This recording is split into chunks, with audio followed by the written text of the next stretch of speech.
Herzlich willkommen zum heutigen Panorama aus Bern. An diesem heissen Tag haben wir heisse Themen für euch parat.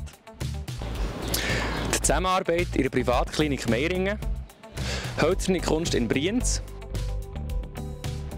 die Emotionen zum bitteren Aus der Schweiz an der EM und der Berner am Innerschweizer Schwingfest. Die Privatklinik Meiringen setzt grossen Wert auf gute Zusammenarbeit, was im Gesundheitswesen nicht immer einfach ist. Meine Kollegin Alina Dubach hat mit 3 Führungspersonen geredet und herausgefunden, was der Schlüssel zum Erfolg ist. Mein Name ist Scarlett Kaufmann, ich bin Oberpsychologin auf der Fachstation für affektive Erkrankungen und Verhaltenssicht. Ich leite die Station zusammen mit meinem oberärztlichen Kollegen und der pflegerischen Stationsleitung. Also ich bin Nicole Tendler und bin hier auf dem deshalb 3 Stationsleitung. Ich bin Teamleitung von Pflege als duale Partnerin vom leitenden Arzt. Also das heisst, wir führen wirklich zusammen die Station miteinander, wenn es darum geht, miteinander zu schauen, was braucht es für gemeinsame Strukturen, gemeinsame Haltung, für dass der Patient schlussendlich die bestmögliche Behandlung bekommt, wo wir so zusammen arbeiten und das miteinander gestalten und jeder im Bereich seine Mitarbeiter hat, die er führt und schauen, so die Überschneidungen, die Schnittstellen, dass wir die gut zusammenbringen. Ich finde, es ist für die Behandlung der Patientinnen und Patienten das Beste. Sie haben nachher alle Berufsgruppen drin. Ich finde von dem her also der Austausch, das Interdisziplinäre, es gibt wirklich maximalen Nutzen für uns selber, aber auch für die Patientinnen und Patienten. Und der Infofluss finde ich einen rechten Vorteil. Also wir wissen immer, an welchen Themen wir arbeiten, wo Stand liegt gerade und was brauchen sie noch. Also wir haben schon auf der Abteilung selber eine grosse Abwechslung. Und du kommst natürlich mit der anderen Abteilung auch immer wieder in Kontakt, sei es im Bereich der Stationsleitung in diesem Gremium oder dass man gegenseitig einander aushelfen kann, gehst auf eine andere Station. Und früher natürlich in der Ausbildung machst du auf verschiedenen Abteilungen machst dein Praktikum und hast so auch Einblick in ganz viele verschiedene Bereiche. Also ich habe vor 20 Jahren meine erste Ausbildung hier in der Klinik gemacht. Und schon dann hat die Ausbildung sehr einen hohen Stellenwert hier in der Klinik und das ist immer noch so. Also das merkst du gut. Die Auszubildenden sind gut betreut und begleitet. In der Privatklinik Meiringen kann man vielen Orten, vielen Stationen während der Weiterbildung abwechseln. Zum Beispiel habe ich erst auf eine alterspsychiatrische Station angefangen. Dann im Verlauf habe ich eine akute allgemeinpsychiatrische Station gewechselt, dann eine psychotherapeutische Station gewechselt. Habe ich auch genug Erfahrungen in unserem Ambulatorium gesammelt. Und ja, die Klinik unterstützt auch uns nicht nur finanziell, sondern auch bekommen wir auch gewisse Zeit von der Klinik, dass wir wirklich dann genug Zeit für die Weiterbildung haben, was vor allem im Bereich Psychiatrie und Psychotherapie deutlich finanziell und auch zeitlich anstrengend ist. Da gibt es interne Schulungen, interne Weiterbildungen wie die Aromatherapie zum Beispiel, die fest im Konzept, im Behandlungskonzept auch verankert ist, wo wir den Patienten anbieten können. Und wenn jemand neu in die Klinik kommt, dann hat er dann auch die Möglichkeit, diese Schulung zu besuchen. Die Aroma ist das eine, das andere ist Akupunktur, die wir anbieten. Ja, ich finde, es ist wirklich ein tolles Angebot, dass man immer wieder Optionen hat, dass wenn man sich möchte weiterbilden und das wird auch gewünscht, ist der Support, ist die Unterstützung da. Genau, also es ist, finde ich, eine wichtige Voraussetzung, weil einerseits ist es im Behandlungskonzept drin und dann müssen wir die Leute fortlaufend schulen und die Leute sind natürlich auch sehr interessiert, immer wieder mal Schulungen, Weiterbildung zu besuchen und fördern, glaube ich, die Motivation der Leute, weil sie wieder neue Sachen lernen und das dann vor allem im Alltag auch einsetzen können und der Patient schlussendlich einen grossen Nutzen davon hat. Letzte Woche ist das Holzbildhauer-Symposium in Brienz über die Bühne gegangen. Künstlerinnen und Künstler aus der ganzen Welt, aber auch Lokale, haben aus Holz Kunst kreiert. Ich bin am Freitag vorbeigegangen und habe im interessierten Publikum, aber auch bei den Künstlerinnen und Künstlern nachgefragt, wie das aussieht. Oh, it's my first time also again to see such thing as a wood sculpture school here in Brienz. Well, in the Philippines, there is no such thing as a wood sculpture school. It's within our family. So we learn by just looking and then helping our fathers or uncles before. Also der Austausch ist mega schön und mega wichtig. Mit den Paaren ist es einfacher, mit den Paaren schwieriger. So.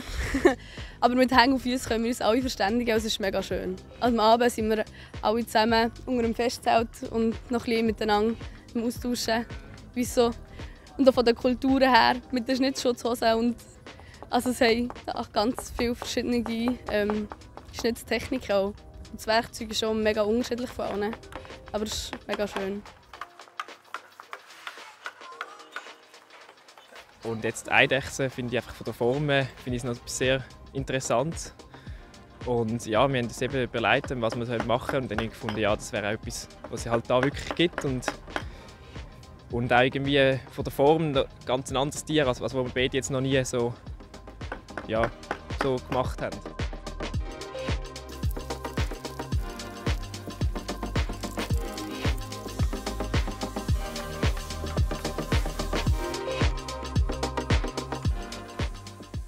Da komme ich alle Jahre her. Und nicht am ersten Tag, und dann gehe ich alle Tage ein paar Mal durch. Und dann sieht man gegen die Fortschritte, oder, was alles ist gegangen. Schnitzendorf, oder? Hat man schon früher, ich habe hier die Lehre gemacht, 73, 76 als Maurer. Da hat man schon Leute gekannt, die geschnitzelt haben. Und dann war es noch nicht mit der Motorsage. Da war noch alles von Hand, oder? Und jetzt mit der Motorsage, oder?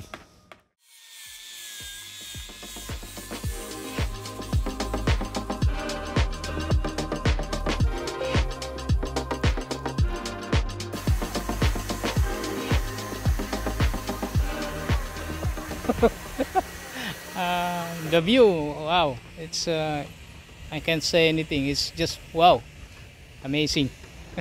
Am Samstag ist die Schweizer Nazi im EM-Viertelfinale bitter gegen England ausgeschieden.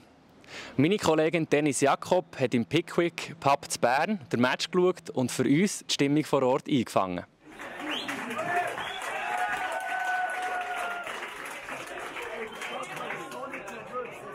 In England-Matchen bin ich meistens hier im Pub vor Ort, im besten Fall mit ein paar Kollegen. Sie wissen, dass bei mir in der Brust so ein bisschen zwei verschiedene Herzen schlagen. Aber ich glaube, so oder so haben wir heute eine gute Party, egal wer am Schluss gewinnt. Hier mit den Kollegen zusammen, nehmen zusammen ein Bierchen und schauen den Match und so soll es auch sein. Ja, mein Herz schlägt schon immer für England, weil ich dort die Ausbildung gemacht habe. Ich war ein halbes Jahr in England, in Bournemouth. Es hat mir super gut gefallen. Sehr sympathische Leute, super Land. Es hat Spass gemacht und darum bin ich seit eigentlich schon England-Fan, aber seit der Ausbildung eigentlich noch viel mehr. Ich habe das Glück, dass ich im 96 mit dem Vater zur Eröffnung spielen durfte, dann England-Schweiz. Und ich bin dann als Schweiz-Fan ins Stadion und als England-Fan aus dem Stadion. Das hat mir einfach so imponiert, wie dort die Leidenschaft für das Spiel ist, wie die Zuschauer mitgegangen sind, auch bei den simplen Aktionen. Das hat mich einfach geprägt. Ja, weil sie bis jetzt in diesem Tournament riesen gekämpft haben, super Teamleistungen. Ich glaube, sie haben alle Herzen in diesem Land für sich erobert und hoffe, es geht weiter die Reise. Ich sage, ich tendiere für die Schweiz, dass die Schweiz gewinnt, weil sie im Moment besser getroffen sind. Mein Herz schlägt für beide Teams.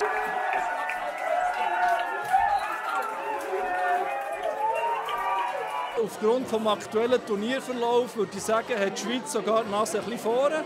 Aber ich hoffe, dass sich die Klasse von England heute gleich knapp wird durchsetzen. Ich tippe auf ein 1-1 nach regulärer Spielzeit und hoffe, dass England dann auch mal ein Penalty-Schießen für sich entscheidet. Ja, heute habe ich 2-1 tippen. Ich sage, es gibt ein 1-1 nach Verlängerung und die Schweiz gewinnt nach Penalty-Schießen. Ja, aber England ist halt von der Geschichte her einfach Synonym für verlorene Penalty-Schießen und ich hoffe, dass sie dort, wenn es so weit kommt, vielleicht die Statistik aufbessern können. Ja, ich glaube, da sind wir gleich alle zusammen stolz auf sie. Gehen das nächste Mal zusammen die WM und fiebern wir gleich wieder mit. Gestern hat der Bieri Marcel überraschend das Innerschweizer Schwingfest vor 10'000 Leuten gewonnen. Mein Kollege der Jordi Gabriel ist auf den Zug gefahren und hat mit dem Berner Bösen Walter Adrian geredet und ihn gefragt, ob er mit seiner Leistung zufrieden war. Adrian, merci viel, nimmst du kurz Zeit. Wie hast du das Schwingfest heute erlebt bei nicht ganz einfachen Bedingungen? Sehr, sehr cooles Fest, glaube ich. Von A bis Z. Am Nachmittag hat sogar das Wetter auch noch gestimmt. Darum sehr, sehr positiv. Es ist ein oder andere Gang, der sicher ausbaufähig ist, aber das ist mehr ein Baustelle von mir selber als vom Fest. Darum sehr positiv. Ist in deinen Augen der dritte Gang, den du gegeneinander stellst, der entscheidend gewesen heute? bisschen war sicher der, so ein bisschen der Knickbruch gewesen. Ja, für uns auch im Rennen um den Schlussgang. Aber nein, die anderen waren im Großen und Ganzen gut gewesen. Eben, ausbaufähig, aber im Großen und Ganzen bin ich zufrieden. Und jetzt sind wir ein bisschen über die Hälfte der Saison. Wie sieht dein Zwischenfazit aus? Wie fühlst du dich?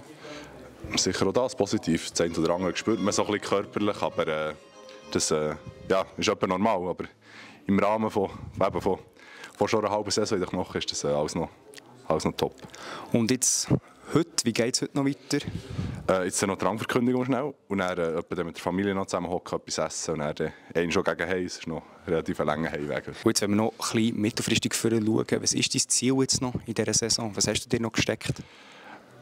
Also das Fanziel ist natürlich der Appenzell, das Jubiläumsfest und jetzt ist schon das Ziel, einfach, dass die Formkurve noch ein bisschen raufgeht, wenn möglich. Kommen jetzt noch schöne Feste mit 2 Bergfest, Teilverbandsfest zeigen und alles. Ich freue mich sehr darauf, einfach vorzunehmen. Das war es schon wieder mit dem heutigen Panorama aus Bern. Die ausführlichen Artikel zu allen Themen findet ihr bei uns wie immer in der Website oder auch in der App. Jetzt erzählen euch meine Kolleginnen und Kollegen von Meteo News, wie das Wetter in den nächsten Tagen wird. Merci vielmals fürs Zuschauen und einen schönen Abend zusammen. Das Wetter wird euch präsentiert von Made in Bern.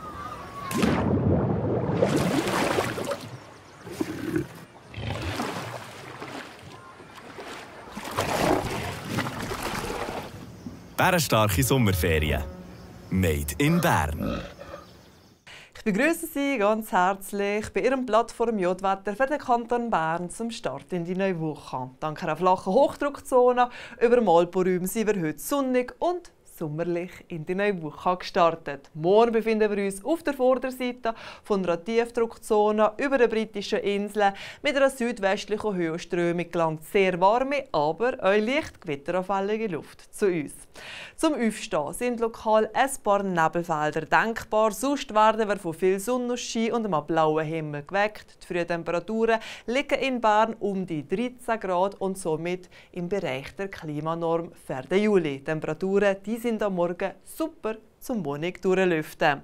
Im Tagesverlauf verzieren sich ein paar Schleierwolken der blaue Himmel und im Oberland bilden sich immer mehr Quellwolken. Im Laufe des Nachmittags und am Abend sind vereinzelt Platzregen oder Gewitter möglich. Und mit Temperaturen um die 30 Grad wird es hochsommerlich heiß.